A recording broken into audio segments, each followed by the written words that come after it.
All right, the next thing I want to talk about off. So sitting for greetings. So the biggest thing we want to think about, right? Because he's just happy, he wants to see us. But when we come in or whenever, or if other people come meet him, one of the things we can do to always help him is just cue him to sit first. So like have him sit, and then I can love him and pet on him.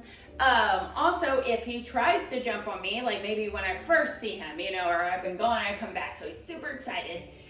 Even if he's bouncing around and really excited, I'm not going to touch him unless all 4 paws are on the ground. So if he jumps up, I'm gonna simply just turn away. I'm not gonna look at him, so I turn my eye contact away, so he gets nothing. You jump on me, nothing. You offer a sit, or if I ask for a sit and you give it to me, that will make me come alive. That gets me to pet you and talk to you and love on you. When we're out, like when we did our Home Depot day, everybody wanted to say hi to him because he's adorable. So we did a lot of just asking him to sit, giving the person a treat and saying like, hey, if he's sitting, go ahead and give him a treat. So he learns that other people also give out really good food if his butt is on the ground. It also helps the people have something to do. Because when you have a really adorable dog, especially, people just want to come up and pet them and love on them, which can totally mess up your training, because if they let the puppy, if they're so excited and the puppy jumps up and they say it's okay, you're in this weird place of going, please stop petting my puppy, he's jumping. So when you get people involved and you say, hey, we're in training, this is his cue to sit, you want to give them some treats and help me with the training, they love it. That's how you get kids, adults, everybody helping train your puppy. So they can pet, you can say you can pet him as long as he is laying down, as long as he is sitting, any of that, we're fine. Okay, so off, you could say off if you needed to. Off, you can also point towards the ground. Off would also be the cue we use if he was on a couch or a bed high and we need him on the ground. Good, okay, so let's do stay next. So he's very young. So stay is in a very baby place, right? I'm not gonna expect him to hold these super long duration stays, although we'll be so focused. Our hand cue for stay is palm up. When I ask him to stay, I'm gonna be moving away, but I will always come back and reward him. Okay, so I'm not gonna go away and call him to me. I will always come back. So I'm gonna have him get up and I'm going to just reposition him so we can start over. Good, come, go away. Just basically get him in the same spot. Sit, down. Now I'm gonna go ahead and ask him to down because he's probably gonna end up there anyway if we're going for duration. Stay. So when I first do my stay, I can kind of do little box steps. I'm not going too far. I'm doing a little movement. Maybe I turn my back for a second or two. And I will come to him and reward him.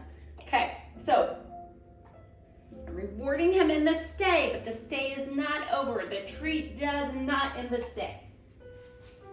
I give him a little reminder. Right. Stay.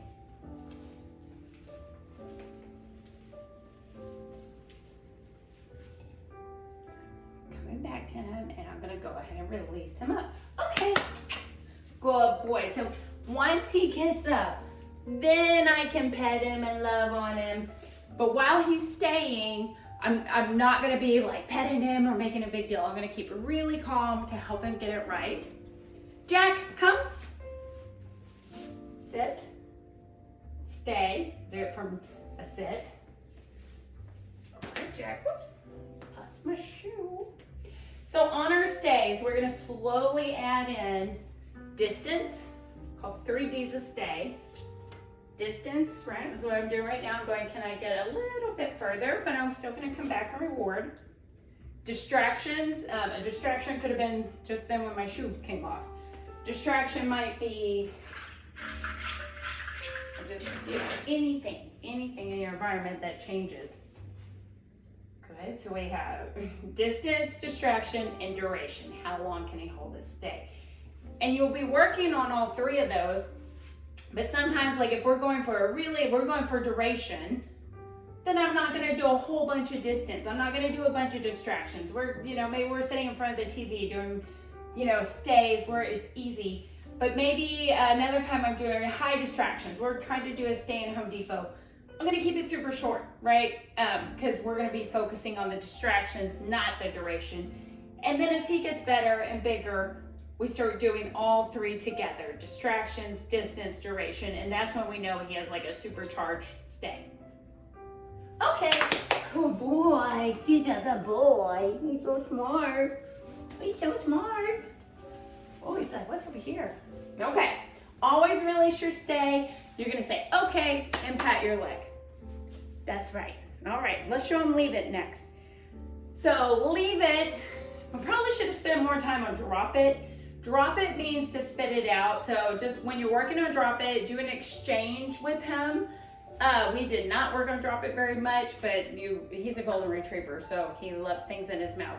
So do exchanges. It can be a toy for a toy for a treat, a chew bone for whatever else, but exchange with him. Say drop it, offer him the second thing. When he lets go, exchange.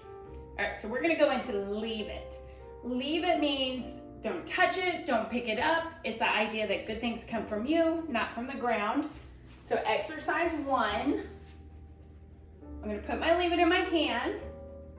I'm gonna say leave it, and when he backs off, I'll say yes and treat with a different treat from the other hand. Leave it.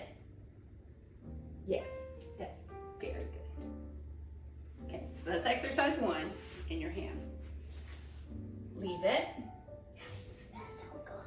Okay, exercise 2, I'm gonna put it on the ground and cross it off. So this one, like on my couch, I have little cup holders, but for the bigger dogs, it's like right where they would put their head. I might say leave it, right? Leave it. I'm drawing a line saying don't cross this, don't touch it. Maybe you put a plate of food down and you go leave it.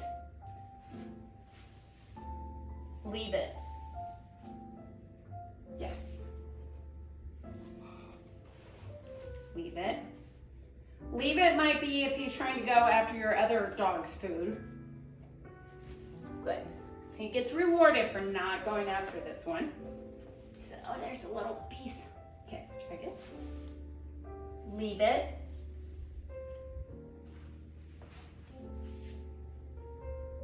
Yes, it's like, I'm doing it. Okay, last way we're gonna do it. So exercise 1 in your hand. Exercise 2, you put it down. You do it on a low table also. You can do it on the couch.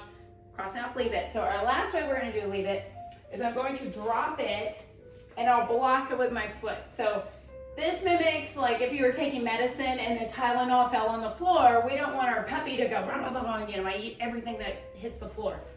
Not that, like I don't care if my dogs eat popcorn. I have children, food falls. I will say clean up, and they're allowed to come clean all the food off the floor. But I want a safety in place. So I want that if I say leave it, they go, oh. Or if they see something, they don't just grab it. They actually look up at me to get permission to have it. That's, to me, our end goal here. So, okay. So I'm going to drop it.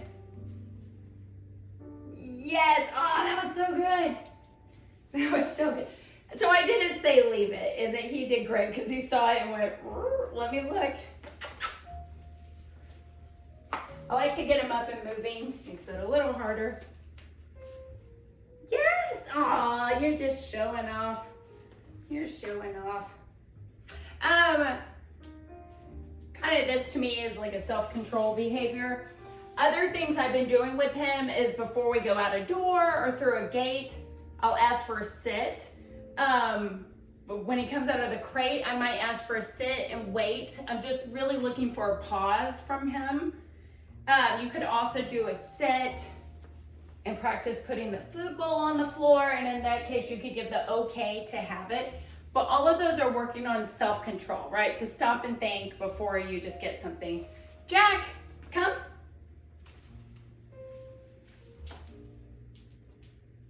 Yes, good. That was good because one treat like shot out over there. Good boy. Who's so smart? Who's the smartest? You are. You're the smartest. All right. Let's see. Okay. Let me make sure we hit everything. Okay, watch me, sit down, stand, leave it. Just touch, drop it. We're working on our touch.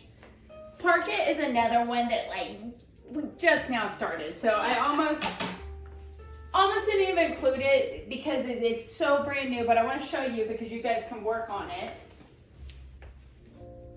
So what I'm gonna do, park it means to go chill out on your mat, right? So like right now, he's just kind of walking over to the mat with him, telling him park it.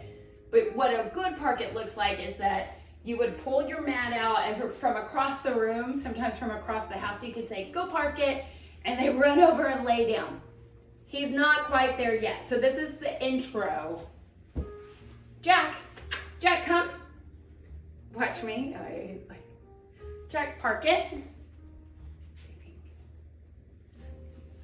Yes, okay, so on park it, I want him to go. The cue is looking at the bed and saying park it. When he gets on there and lays down, so sitting at this point doesn't count. He has to get on there and lay down.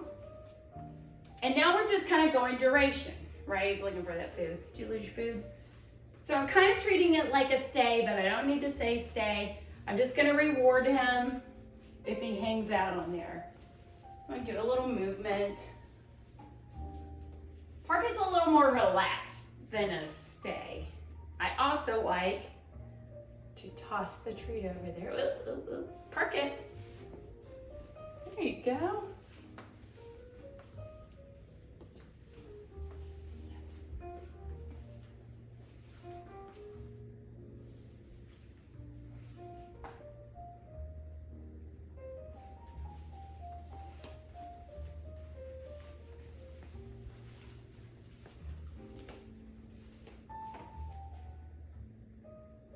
Okay, right, so I can release him off with okay. He's like, I got it. So one of the, this is what happens with Park It, they really love it. Yes. One of the things that really helps with Park It.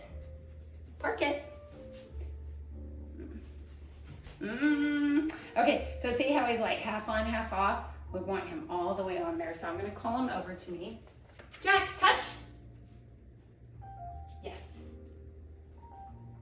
Good. Jack, watch me. Park it. Yes. Perfect. That's so good. I'm so proud of him. This is a very new behavior and he's catching right on because he's so smart. If he's half on, half off, we want him all the way on there, so you can just call and ask him again. You can give him a release from the Park It, but like sometimes we just want them to go over and like go over there for a little bit and chill out. Or you got a bone, maybe you need to take your bone over there. But it does help to release with the okay when he's done. Okay. Oh, and to move the mat. That's what I was trying to come back to. I typically keep a dog bed right here, and when we practice Park It, I move it. But me moving it becomes a cue that like, hey, oh, it's time for me to lay on my bed and I might get a treat. This is a great one to practice also when you're just watching TV and hanging out. Good. All right. Good job, buddy. That's it.